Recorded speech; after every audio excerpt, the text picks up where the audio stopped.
প্রয়াস মাস শীতটা বেশ ঝাঁকিয়ে বসেছে গেল বছর থেকে এ বছর শীতের প্রকোপটা অনেক বেশি কম্বল মোড়া দিয়ে আমি ঘুমাচ্ছিলাম হঠাৎ মা এসে ঘুম থেকে ডেকে তোলে আমি বিরক্তি নিয়ে আর মোড়া দিয়ে কম্বলের নিচ থেকে মুখখানা বের করে তাকাই মার দিকে আমার হাতের ফোনখানা ধরিয়ে দিয়ে রুম থেকে চলে যান আমি হ্যালো বলতে ও প্রান্ত থেকে তার মেজ খালার কণ্ঠস্বর শুনতে পেলাম হ্যালো আসিফ জি খালা আসিফ বলছে সুমাইজা বাবা আসিফ খবরের কাগজে দেখতে পেলাম তোর ইউনিভার্সিটি বন্ধ এক কাজ কর না এই বন্ধে তুই রংপুরের সুমাইজা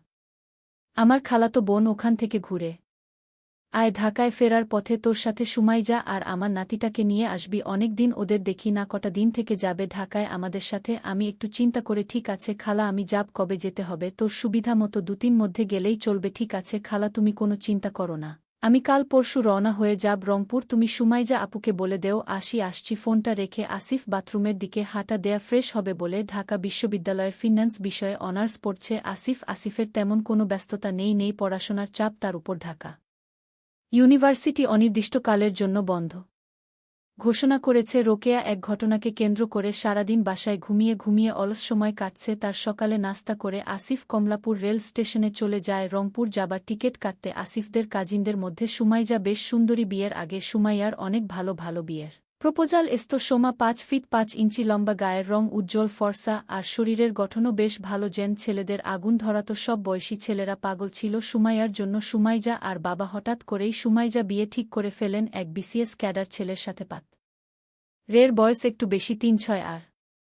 সুমাইয়া 2 বছরের পরিপক্ষ এক রমণী এক 4 বছরের গ্যাপ খুব একটা বড় সমস্যা হয়ে দাঁড়াল না সুমাইয়ার পরিবারের কাছে কিন্তু সুমাইয়ার ওই বিয়েতে একদম মতো ছিল না ভাগ্য নাকি নিয়তি সুমাইয়ার বিয়ে হয়ে যায় সেই বিসিএস ক্যাডার ছেলের সাথে সুমাইয়ার হাজব্যান্ড মনির সাহেব খুব ভালো মানুষ মনির সাহাবে এখন রংপুর জেলার জেলা প্রশাসকের দায়িত্বে আছেন বর্তমানে সে ট্রেনিং 8 মাসের জন্য দেশের বাইরে গেছেন বিয়ের পরের বছর সুমাই আর কোল জুড়ে আসে ফুটফুটে একটি ছেলের সন্তান দেখতে ছেলেটা বড় হয়ে যায় নাম রাখে শাবাব এখন ক্লাস 2তে পড়ে শাবাবের এখন বার্ষিক পরীক্ষা চলছে শেষ হবে কদিন পরে তার এরপর দিন আসিফ তার লাগেজ গুছিয়ে রওনা হয় রংপুরের উদ্দেশ্যে এসি কেবিন শোবার জন্য সিপার আছে বেশ আরামদায়ক জার্নি তবে অনেক লম্বা সময় দেখতে 12 ঘণ্টা চলে গেল সকাল 1:00টার দিকে আসিফ রংপুর রেল জংশন স্টেশনে পৌঁছাল গেল আসিফের জন্য সুমাইজা রেল স্টেশনে গাড়ি পাঠিয়েছিল আসিফকে রিসিভ করতে আসিফ আগে কখনো রংপুর আসেনি নতুন শহর তার উপর আবার প্রচণ্ড ঠান্ডা পড়েছে নতুন পরিবেশ নতুন শহর দেখতে আসিফ জেলা প্রশাসকের বাংলো চলে আসলো বাংলোটা বেশ অনেকখানি জায়গা নিয়ে করা হয়েছে পুরো বাংলোটা প্রাচীর দিয়ে ঘেরা বাংলোর সামনে সুন্দর বাহারি রকমের ফুলের বাগান করা হয়েছে বাংলোর চারপাশে সারি বিভিন্ন রকমের ফলের গাছ পাখির কিচিরমিচির শব্দ শহর থেকে একটু দূরে নিরিবিলিতে খুব সুন্দর করে সাজানো বাংলো জেলা শাসকের বাংলো বট কথা গাড়িটি বাংলোর ভিতরে আসার পর সুমাইয়াকে বেরিয়ে আসতে দেখল আসিফ প্রায় 4 বছর পর সুমাইয়ার সাথে আসিফের দেখা সুমাইয়া ওইদিন জর্জেটের শাড়ি পরেছিল শাড়িটি উপর থেকে একটা শাল দিয়ে জড়ানো আসিফ গাড়ি থেকে নামার পর সুমাইয়া 2 হাত এগিয়ে দিয়ে আসিফকে সুমাইয়ার বিশাল আসিফের বুকে চাপ খেল কয়েক সেকেন্ডের জন্য নরম পেয়ে আসিফের একটা কাঁপনি দিয়ে ওঠে নড়েচড়ে ওঠে দাঁড়াতে শুরু করে মুক্ত হবার সময় সুমাইয়ার গায়ের চাদরটা খুলে যায় সাথে সুমাইয়ার হাতা আসিফের চোখ সুমাইয়ার দিকে আটকে যায় সুমাইজা সেটা বুঝতে পেরে শালটা পেঁচিয়ে নিয়ে গায়ে আসিফের কাছে জানতে চাইল পথে কোনো সমস্যা হয়নি তো আসিনা সূচক উত্তর দিল আসিফের প্রতি একটা বিশেষ দুর্বলতা আছে পেয়ে আসিফের মনটা চলে যায় সুমাইয়ার দিকে দৃষ্টিতে সে সুমাইয়াকে অবলোকন করতে থাকে সোমা আসিফকে পুরো বাংলোটি ঘুরিয়ে দেখাতে থাকে বাংলোটা 3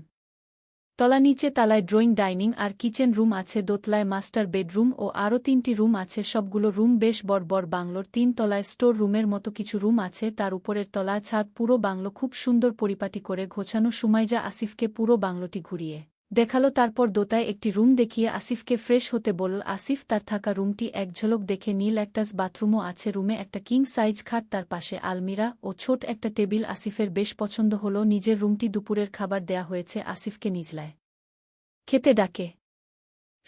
সুমাইয়া দুপুরের শাওয়ার নেয়ার পর কাপড় চেঞ্জ করে হালকা গোলাপি রঙের মেক্সি পরেছে গুলো তখনও ভেজা ম্যাক্সির ভেতর থেকে তার অস্তিত্ব জানান দিচ্ছিল সুমাইয়াকে বেশ আকর্ষণীয় দেখাচ্ছিল সুমাইয়াকে আগের থেকেও আরও সুন্দর লাগছিল আসিফের মনে হচ্ছিল সব রিলেশন বিসর্জন দিয়ে সুমাইয়াকে বউ বানিয়ে নেয় কিন্তু তা কি আর সম্ভব বয়সে আসিফ সুমাইয়ার থেকে 5 বছরের ছোট তাকে কি বউ করার ব্যাপারে বড় ছোট কোনো ব্যাপার না কিন্তু কেমন করে আসিফ দুপুরের ভাত খেতে চিন্তা করতে লাগল কেমন করে সুমাইয়াকে বলবে